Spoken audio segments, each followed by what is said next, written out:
Boy, it sure looks really good. Because it is. No guns at the table, Ron. Hi everybody, welcome back. I just got back on some business and boy, is there a meal ready for me. Oh yeah, we got meat and taters. Meat and taters. It's a man pleaser. A lot of men like that combination. I too also like that combination. Let's dig in. All right. Lord, thank you for this beautiful meal. Thank you for this beautiful day, this cool, crisp air, and the wonderful woman who will soon be my wife. Amen. Amen. Thank you. He always makes me so shy whenever you say stuff like that. Hey, we hope you're all having a great week. The weather is nice. I think it's like 65 here. Yes, it's really, really nice. It's a little chilly. I mean, I'm so used to it being 90 degrees here lately that this is awesome. Finally, we have good weather. This is actually my favorite time of the year. I love mid to late September throughout November. And then after that, I don't care. I just want to hibernate. I'm not into the super, super cold stuff. I get cold really easy. But fall is my favorite time of the year. Finally, it is upon us. I know you guys know that feeling. Okay, so what do we have here today? We have from American Domestic Cookery. No, wait. Modern Domestic Cookery. All these cookbooks have very similar names. Modern Domestic Cookery, published in New York in 1828. And this is from the same book that was our last week's horror show, where we made the boiled raspberry balls. Yes. And that did not turn out good at all. That was horrible. That was horrible. The slime balls. Yeah, that was a disaster. But I think this turned out a lot better. This is excellent. I love a little bit of a charred edge on my pork chops. Okay. Gives it like a crunch. Well, then there you go. That's the beauty about cooking over fire, whether they're barbecuing or you're cooking over a hearth. The fire just gives you that smoke and that seared, outside. And on the inside, it's perfectly done. It's not overdone. Thank you. I'm glad you liked it. Hey, we got a lot to talk about today. And before we go any farther, to get down to business, the most important thing is Kandye is listing her shop for sale. And soon, we will also be moving into our new home, so we have a brand new mailing address. So please do not send any more letters to the 311 St. Mary's Road address. Our new address is in the description below, and for those of you who don't want to click it, it is 328 St. Genevieve. P.O. Box 328 St. Genevieve. Yep. You really just raced through that, didn't you? Kandye is selling her store. She is listing it. I think she's already had the photographer come out and take pictures and everything. She's going to list it publicly. I don't know when it's going to go for sale publicly, but yeah, so any of you guys out there that know this, we were friends with Kandye, and her store just, it's not doing very well. The economy is so bad that people are prioritizing, which, they should prioritize, but unfortunately it's causing... it's wreaking havoc on businesses in St. Gen, not just Kandye's little establishment, even large establishments such as Chalmette Winery in St. Genevieve. Yeah, they are up for sale because their profits are down. So it's a save St. Genevieve kind of thing. If you like the kind of stuff that we have here that's in her store, by all means, please help try to support her on her way out. Or if if you're in town and want a good place to eat, go to Chalmette Winery. I mean, that's about the best I can do to try to save the town. Yeah, the town is not doing very good right now. So sales in downtown St. Gen, on average, are down 40% this year. That's really bad. It's really, really bad. It's not just Kandye, it's everyone in St. Gen. And there could be multiple reasons for that, but the economy has just been really, really bad. Let's be frank, you know it's true. And yeah, unfortunately for Kandye, the kind of stuff that she sells, like home decor and stuff like that, people prioritize food during times like this. So her store just, it wasn't making money. And on top of it, her husband is retiring at the end of October. He's a truck driver. And so Kandye said, well, you know what? I'm not making money from the store. My husband's about to be retired. Let me just sell the store and retire with my husband. So yeah, we will no longer be accepting mail at 311 St. Mary's Road. That's Kandye's store. Because some random person's gonna start getting the mail, and you don't want that, and we don't want that either. You know, funny story. She told me one time when she first opened up the store, she got a letter from a guy from a prison, from an inmate. So I think the letter was addressed to the previous owner. So that was weird. But anyways. Okay. Or if you're in the market to buy something, you know, look for the listing. The cabin goes with it. They're linked together. It's an Airbnb and a store. Yep. Even bigger news, Justine's birthday is tomorrow. That's right. My birthday is tomorrow, aka the day you're watching this, Wednesday. Because we usually film these a day before we put them out. So September 21st, a star shone in the distance. There was a laser beam. Beep. Sounds like the plot of Superman. Did you come in like a little capsule thing and then some random farmer raised you and... Close, yeah. Yeah, that sounds actually very familiar. But yeah, so 21st is my birthday. Thank you everyone that sent me birthday cards in the mail. Thank you. And yes, we have been checking 311 St. Mary's Road for letters in the past, because some of you have still been mailing us at that address. So we're trying to tell you this early because some of you, I think, are just going to keep sending it to the same address because you're used to it. Right. But please stop. Yes. And I have replied to all those, so they're in the mail. Yes. Thank you so much for the birthday cards. I really, really appreciate it. That's very kind of you to take the time out of your day to send me a birthday card. Let's get back to the food.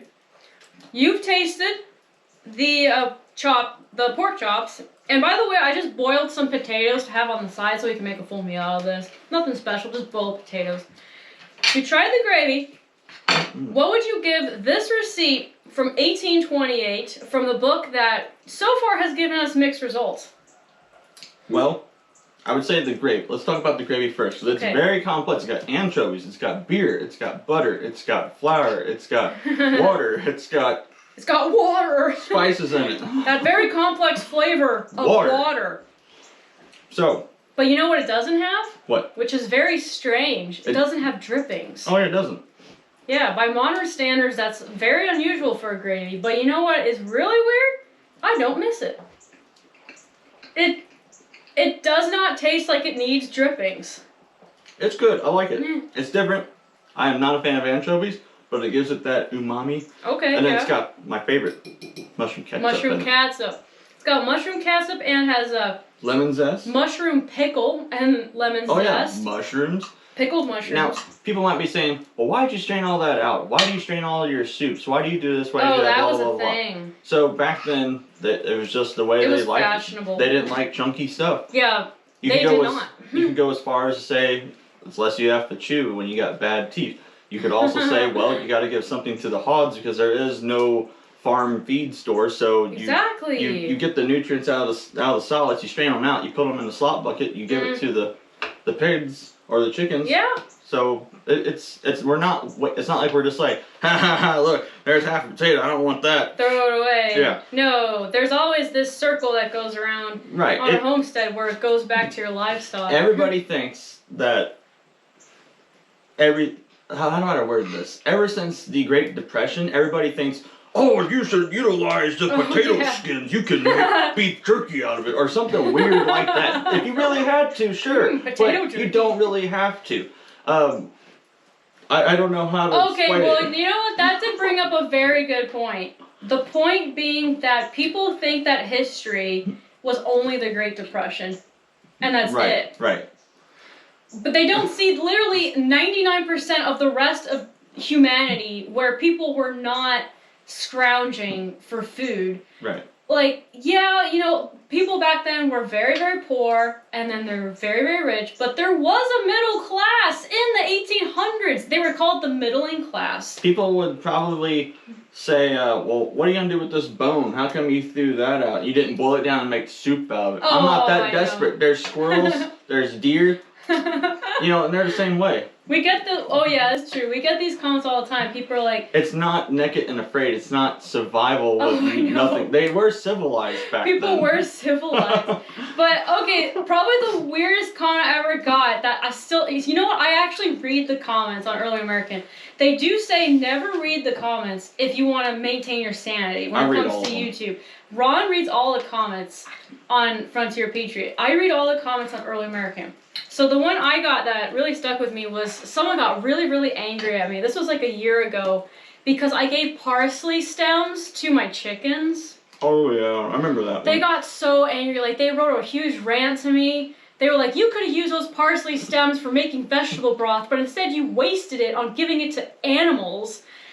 And I'm just thinking, Are the chickens the stars? And they also said, no one back then would have done that because every calorie was precious. And I'm just thinking, wrong. The calories in parsley stem versus the calories in a chicken egg. Which one is more nutrient dense? I think it's probably -10 for the celery stem. Parsley stem. Or parsley stem, even worse. Yeah, so people get so angry because they put like their modern interpretation of history onto these actual factual historic recipes. The truth is back then, for whatever reason, and I don't know why, but it was a fad, they did not like solids in gravy, and they did not like solids in soup.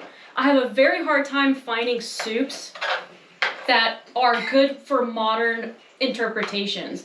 I would say for like every 20 soup receipts that I find, there's only one that has solids in it, and that's the one that I pick because I feel like if I showed myself making a soup from 1820, for example, and I just strain everything out, people would be angry at me. They probably would. Yeah, they'd say, no, you read it wrong. There's no way they would have done that, even though it literally says strain out the solids. But here's the thing, back then, for whatever reason, I would say between like maybe 1750 to 1840-ish, there was a fad where people did not like solid chunks in their soups, and they didn't like it in gravy. Why, I don't know, but they thought it wasn't sophisticated, I think. Like, they didn't think it was sophisticated to have big old chunks. I like it either way. Yeah, so modern times you'd be like, oh, I want whole mushrooms in my gravy, I want onions cooked in there, but back then, no. Like, I'm sure there's a recipe out there that does say to leave it, but the majority of them, no, they want you to strain it. So it might seem really strange, but that's just the fad. It's a fad. I don't know, that's a fad. Fact is stranger than fiction. Yeah, it is. What would you rate this out of 10? Okay. So I talked about the gravy. I like it. It's different. I'll give the gravy 8 1/4 out of 10. That's a very precise number. Yeah. Why the quarter? I'm just curious. I don't feel it deserves an 8.5, and I don't feel it deserves an 8, so 8 1/4. For the meat, I'm giving that a 9.5. Thank you. Yeah. That's good. I mean, it's just simple. It's just salt and pepper on it. Yeah. With some sage, right? Yeah, I like it. I like pork chops. Yeah, me too. What about you? What are you giving this? The gravy surpassed my expectations considerably. First of all, I'm very surprised it's actually brown. Without the drippings. Yeah, I thought, I mean, the receipt is literally called brown gravy, but I was looking at it and I said, there's no drippings in here. Maybe the mushroom ketchup plays a role with the color. Yeah, I assumed it was going to be a pale, whitish, maybe tan color, but it actually turned out brown. Like a nice, rich brown, too. So visually, it turned out pretty good. Taste-wise, it turned out surprisingly excellent. I do not taste anchovy whatsoever in it. I taste a little bit of the lemon peel. I would give the gravy a 9 out of 10. Oh, 9, wow. I would give it a 9 out of 10. It far exceeded my expectations. I don't think I've ever had gravy that doesn't have drippings in it. It's really good with the potatoes. It is very good with potatoes. Now for the pork chops, I mean, they're just pork chops. Very basic recipe. It's very basic, you know. There's no garlic or nothing on it. I give them like maybe a 7 out of 10 just because they're pretty bland. Like it's good, but it could be better. And it didn't even say to put salt and pepper on it in the receipt. It's implied though. Whenever it doesn't say to put salt and pepper, they put salt and pepper on everything. You can put whatever you want on it. Yeah, you can put whatever you want on it technically, but definitely salt and pepper. It was just, it's implied, like common sense, you'd put salt and pepper on it. So yeah, I mean, it's really good. It's very basic. It's very good. I highly recommend making this gravy at home to satisfy your curiosity. Mm-hmm. Use a good beer though. Yeah, or an ale. Yeah. Yeah. It calls for an ale. Exactly. It can be a little hard to find. It can be at times hard to find ale, but you really have to make sure that you use ale or a beer that does not taste bitter, especially when cooked, or else it will ruin the gravy. Like, it will make it taste bitter, probably. Didn't the receipt even say don't use a bitter beer? Yeah, it said do not use a bitter beer. So if you cook it for... Some beers are just not good for cooking. When you cook them down, they become bitter and gross. So you have to be very careful about it. If possible, just go with ale. And we're eating it with mustard. And they had mustard back then. Yeah, they had mustard back then. I'm sick and tired of those comments too. But yes, they had mustard back then, and Ron's eating it with mustard because the receipt said to eat with mustard. Pork is traditionally eaten with mustard. Yeah. And beef is traditionally eaten with horseradish. And this goes back hundreds of years. I don't know why I'm just so full already. It's weird. You haven't even ate half your food yet. I know, it's strange. Well, while you're working on that, let's get into some of these events that are coming up here in St. Genevieve area this fall. So first up, we've got the St. Gen Militia Encampment on October 7th. That's a free event here in St. Genevieve at the Bull Duke House, which is also owned by the Center for French Colonial Life Museum. The next event that we have going on in St. Genevieve here is the Night of the Werewolf event, which is a 18th century French folklore called the Loup Garou, which is a werewolf. And that is happening on October 21st. You can find tickets for that on the Center for French Colonial Life website. And that stars Ron. He's the werewolf. And she's the damsel in distress. We work part-time at the Center for French Colonial Life. It's our day job. So we go to all the events there. The next event that's coming up in St. Genevieve in the fall is the Deja Vu Spirit Reunion at the St. Genevieve Cemetery. And that is on October 28th. And you can also find that event on the internet as well. And then there's one more that just hit the market, and that is for November 4th and 5th, is the Winter Rendezvous at Fort Deschard, right across the river in Prairie du Rocher, Illinois, and that is a great time over there. Yeah. We go every single year. We go to the winter encampment, and we also go to the summer encampment at Fort Deschard. It's in Illinois, right across the Mississippi River from us. It's a pretty big event, 18th century fort, and we go in 18th century clothes, and we have a good time. There's a lot to buy, a lot to eat. Just very good people go there, and we go in there for years. We've been going there since before we knew each other. Yeah, we might have crossed paths, who knows? I know, it's really strange to think about. It is. Right. So close, but yet so far away. Yeah. Okay, guys, real talk. Uh-oh. Do I seem a little down to you all? I'm sorry. It's just, I have like things going on right now. So, first of all, I got my wedding dress. And I'm super, super excited about it. Ron and I are getting married May 11th of 2024, which is next spring. And we're having a Rev War period wedding. And so I ordered a wedding dress, custom made in France, which sounds really bougie and extra. It's not as fancy as you think, but it's a replica of a real 18th century wedding dress from 1780. And I got it in the mail. It's absolutely gorgeous. I love it to death, but here's the problem. It's way too small for me. So, what am I supposed to do? It's not the kind of dress that you can just take to any old tailor and they can make it bigger for you.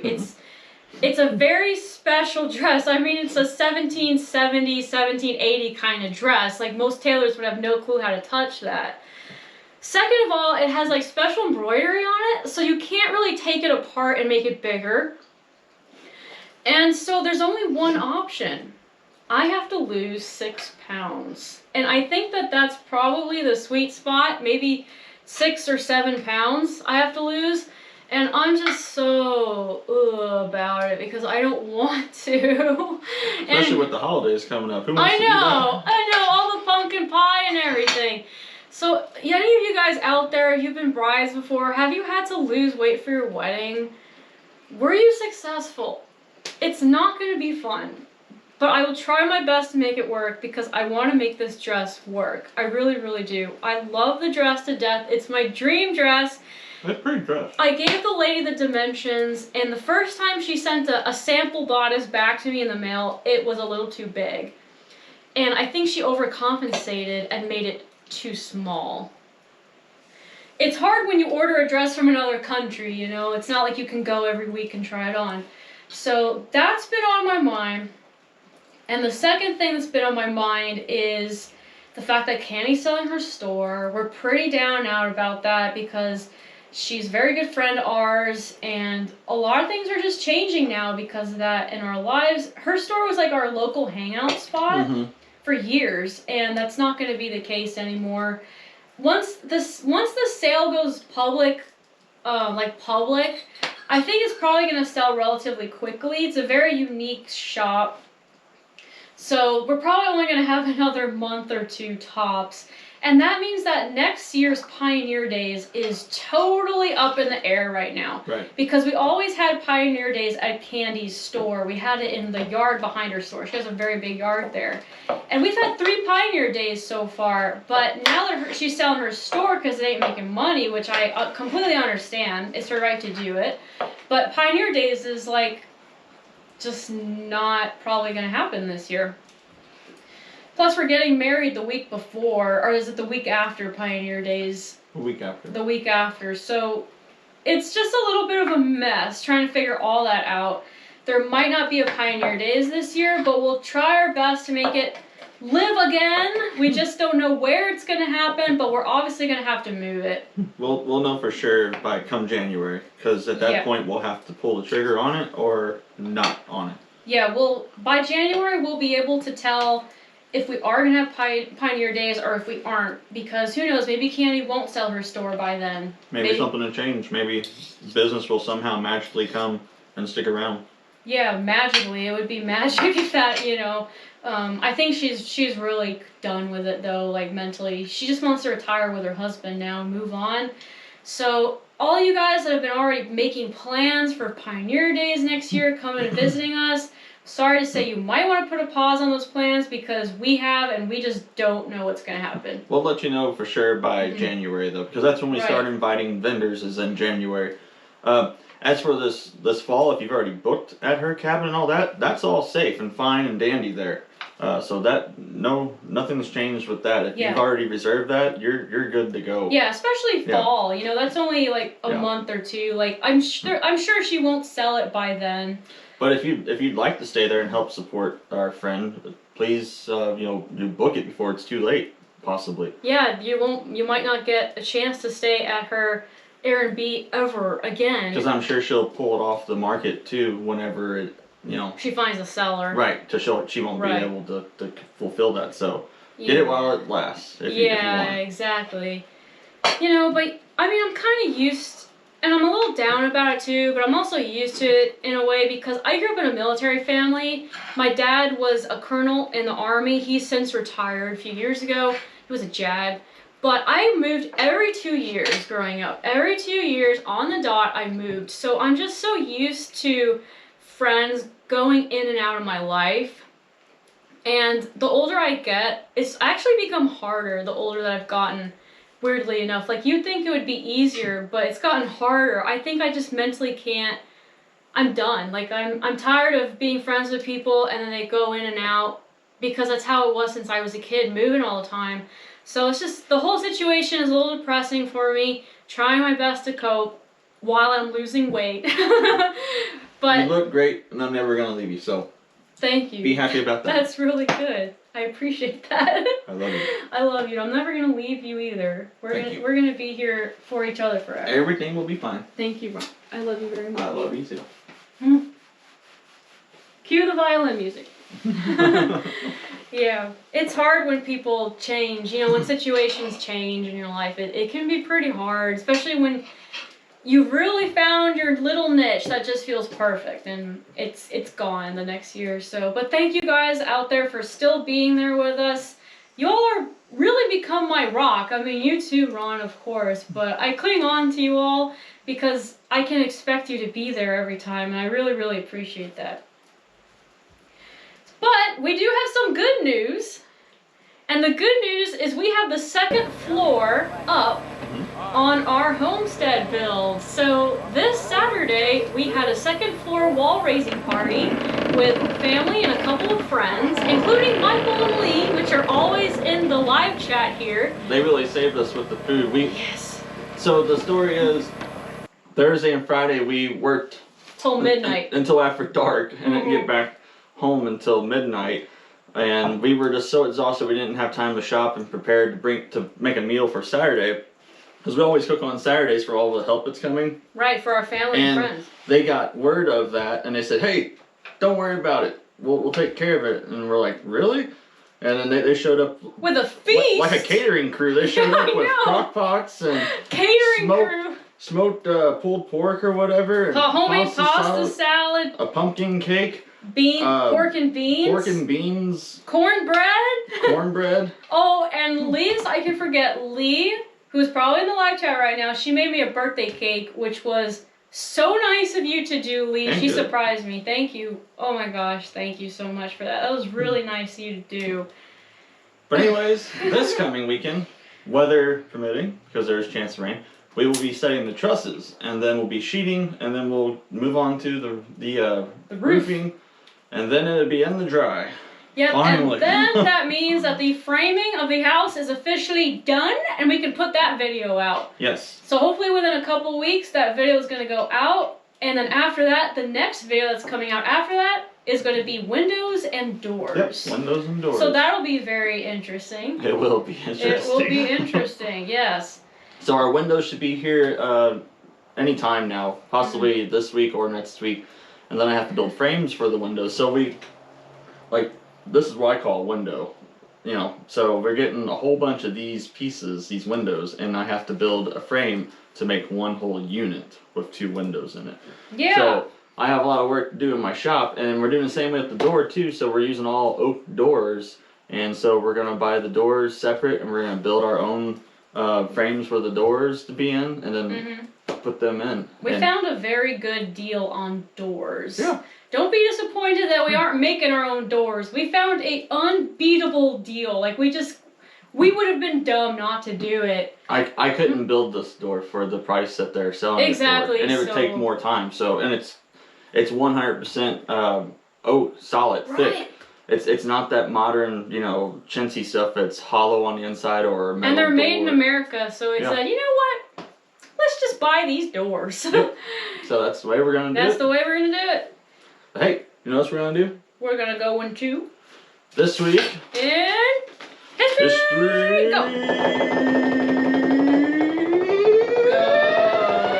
Now. All right, so I got some interesting ones this week. Well, the first one, it's a good thing. It's not real interesting, but it's good.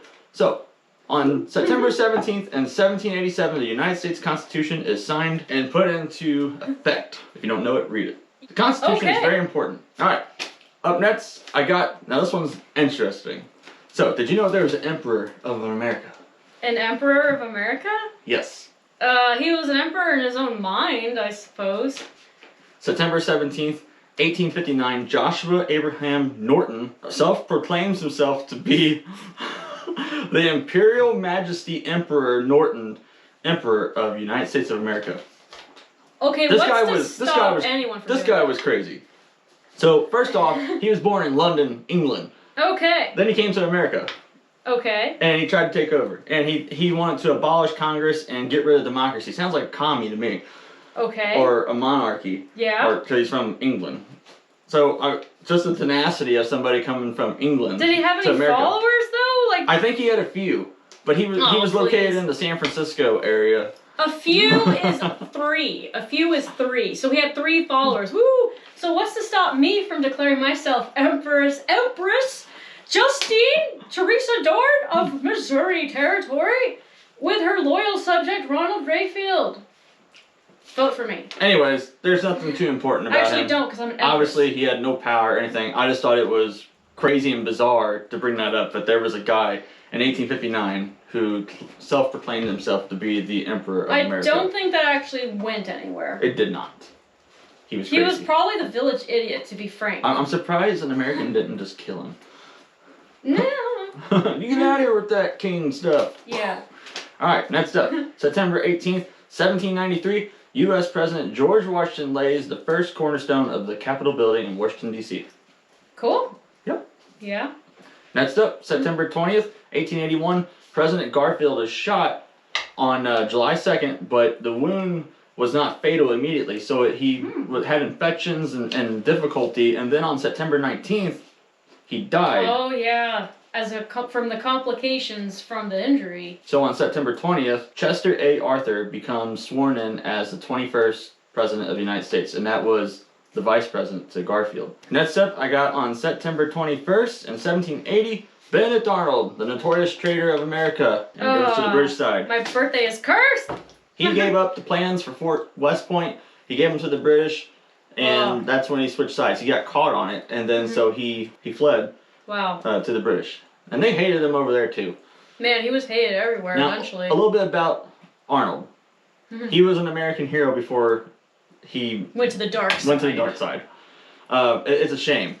He was a merchant. He was a part-time smuggler during the war. He was making money off of things that were seized from Loyalist and Tory ships and from British ships. So it was really property of the army, because it was captured by the army, but he was taking some of it for himself. He was caught on it. Well, then he was never really a good guy. Right, but he was also owed money by Congress, but so were a lot of other people. But he was mostly manipulated by his wife, who was a very beautiful daughter. They say she was the most beautiful woman in America. But Peggy Shippen. So her family were a very predominant loyalist family, if you will. And so she had a lot to do with manipulating Arnold because she was really in cahoots with Major John Andre, who is the guy that Arnold gave the plans to. So they kind of, what's the word? Snookered him? I don't know. He got played. He got played. He got played. So the story goes, they meet at a little shack in the middle of the night. Major John Andre from the British, and then General Benedict Arnold. Okay. And Arnold gives Andre the plans to Fort West Point, where it shows all the fortifications and the weak points. In exchange for money. For money. And for a commissioned position in the British Army. Oh wow, he really wanted to switch sides. He really wants to switch sides, but he wasn't going to flee yet. But then what happened is the ship that Andre showed up on it that night was spotted and they were being fired upon, so Andre had to escape a different route. He couldn't go running around in a red coat behind enemy lines for him on the continental side, so he got into some civilian clothes, and then he was captured the next morning, or stopped the next morning, and they found the papers on him, and since he was not in regular military attire, he was tried and hung as a spy for having those kind of documents on him. And whenever Arnold heard about this, he fled immediately that next morning. I bet his heart was racing so fast. Sure. He was thinking, oh my gosh, oh my gosh, oh my gosh. Yeah, crazy. But this story is depicted very good in the AMC series Turn Washington Spies. They do a great job of showing it. And there's also a 1950s movie, I think. It's called The Scarlet Coat or The Scarlet Jacket, I forget. And it depicts that specific story. It's pretty cool. But anyways, I feel a little bit bad for Arnold because he was manipulated by a woman. I can see how that and then being wounded twice and people under you being promoted. But at the end of the day, he had his own brain. Right. At the end of the day, he shouldn't have went full dark side. Yeah, he went full dark side. Yeah, he shouldn't have done that. But there was there was plots to try to kidnap him. George Washington actually had men deflect and go to the British side, saying that they don't want to be, with the Americans anymore. They want to. So they actually were able to join up with the unit that Arnold was put in charge of. And the night they were supposed to capture Arnold got orders to leave. So they never got around to capturing him. George Washington wanted to capture him and bring him back. Okay. Yeah, he wanted to make an example out of him. He was very mad because they were friends. Was he hung? Who? Benedict? No, because he was never caught. Benedict Arnold died in 1801 over in Europe. He never got caught. No, he never got caught. But they didn't like him over in Britain either because they thought he was insubordinate. They thought he was, he flipped sides. Yeah, so they seen him as an unloyal person. Even though he's on their side now, they still thought he had no loyalty. No loyalty or honor.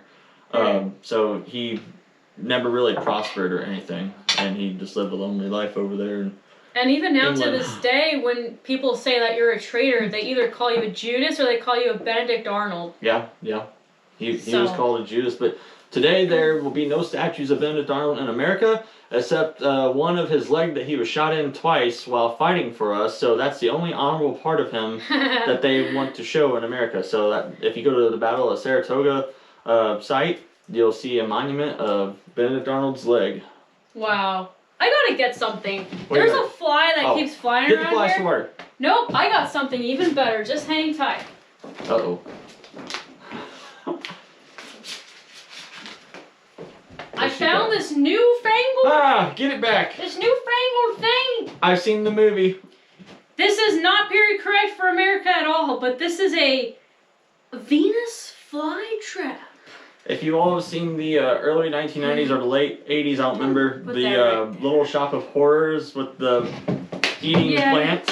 Yeah. Get that thing where there's a fly right here. I know. Come on, baby, get in there. Nope, it's not falling for it.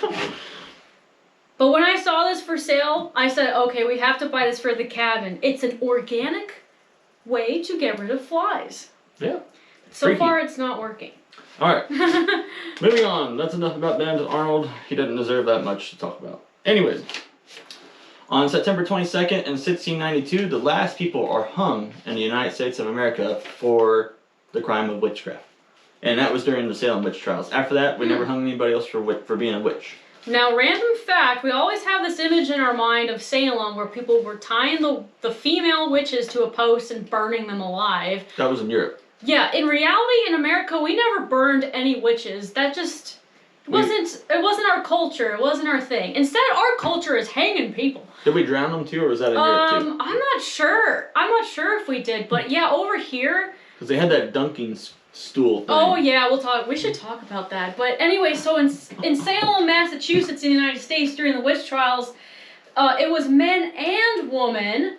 Not just women, men and women of all ages, and they were hung to death for the crime of being a witch and practicing sorcery. Now, over in England, if you want to see some crazy stuff, they were burning them alive over there in England. But we thought that was a little too barbaric over here. So we just hung them. So we just hung them when they were alive. Jeez. But yeah. Oh, and since Ron mentioned it, now, why did they think that why would they take suspected witches and throw them in water? Do you have any idea why? Didn't they say, like, if she'd float or something like that, she was a witch, so if you drowned, you're not, but then you die anyways? Something like that? Yeah, okay, exactly. But why would You're damned if you do and you're damned if you don't. I know, right? No matter what, you're in trouble. But why would they think that witches would float? That I don't know. Because they thought witches were made out of wood. What? They thought witches were made out of wood, which is another reason why they burned them. Because they thought they were flammable like wood, but wood floats. So they thought if they threw you into the river or the lake or whatnot, and if you floated, that meant you were made out of wood. Therefore, you were not human. You were not of this earthly world. You were a witch. Oh my gosh. Yeah. That's crazy. Anyways. And speaking of that, I had someone who accused me of being a witch because I have a cauldron. Oh yeah, that's just ridiculous. Cabin. Come on. That's just not. This ain't a Disney movie, okay? People cooked with cauldrons for hundreds of years. You're not a witch because you have a cauldron. It's a cooking vessel. I'm a witch for other reasons, but not because I have a cauldron and a black cat and a suspicious-looking broom. What is this? That's my motorcycle. How do you explain this flying witch's broom? It's a witch's broom. Why is it here? It's my motorcycle. How am I supposed to get to town, buy groceries and things like that? Now put that down. That cost me a lot. Okay, so moving on. On September 22nd in 1784, Russian trappers established a colony on Kodiak Island in Alaska, making it the first settlement in Alaska. What year was that? 1784. That's way earlier than I would have ever suspected. Me too, but there's also the Bering Strait up there, so they just, right across it. That's really interesting. Wow, 1780? Yes. For Alaska, okay. The last one I got is on September 23rd, 1806. Lewis and Clark returned to St. Louis from the Northwest after a 2.5-year long expedition to the Pacific coast. Oh, I bet they were happy about that. I'm sure they were. I'm sure they were happy by the time they got back to like Kansas City area, because you start seeing more civilizations. Oh yeah, they were greeted by a good crowd. And yes.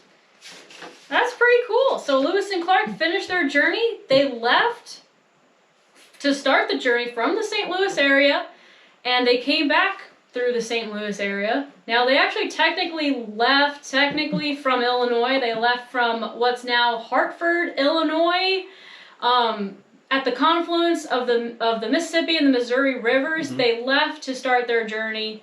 So there's actually a fort there called Camp River du Bois, which Lewis and Clark and their men built in, I think, just a month or two, because they were trying to beat winter, and they only stayed in that fort for a wee bit. They were gathering up supplies and information, and then they head out, start their journey. It's quite a spectacular story. If you do some research on Lewis and Clark, there's multiple books out there. Really neat adventure. Really neat. Yeah, it is really incredible what they went through. Lewis and Clark, their men, Sacagawea, yeah, just absolutely amazing. They even had a dog with them. Did they really? Yeah. I wonder what the dog's name was. Seaman. Seaman? Yeah, Seaman. Seaman, get over here. Yeah, it was a big old dog too. Probably use it for protection in case you come across wolves. That could be. That could be. Well, hey, we hope you guys all enjoyed the show today. We hope you have a good rest of the week. And, get outside and do stuff. It's nice out there. At least here in Missouri, it's, like I said, it's about 65 outside right now. It's beautiful. Now's the time to be outside doing things. Go have a picnic, go fishing, go for a hike, ride a bike. Yes. I love riding bicycles whenever it's cool outside like this. Because you don't sweat your butt off and you can actually enjoy it. So, yeah, it's not a struggle for survival when you leave the house. Yeah, so get out there, do something. Come to one of these events that we talked about at the beginning of the show. It'll be a good time. And stay tuned for next week. I think I'm going to be using this book a lot. Really? Modern Domestic Cookery, 1828, published in New York. It is the thickest American pre-1830 cookbook that I have found yet. It has like 300 pages. It's insane how many receipts are in this book. It's just endless receipts. I think I'm on page 200. And I'm still looking through it at page by page. I'm looking at every single one, picking out the ones I want to share with you all. So expect that a lot in the future. And you know what? We've had more flies come in the cabin since I put that thing out. We now have 3 flies in the cabin. What are you doing? You can't just live here rent-free. We expect things of you. We have expectations. Do something. All right, guys. We'll see you next week. Bye-bye. Bye-bye, guys. See you then.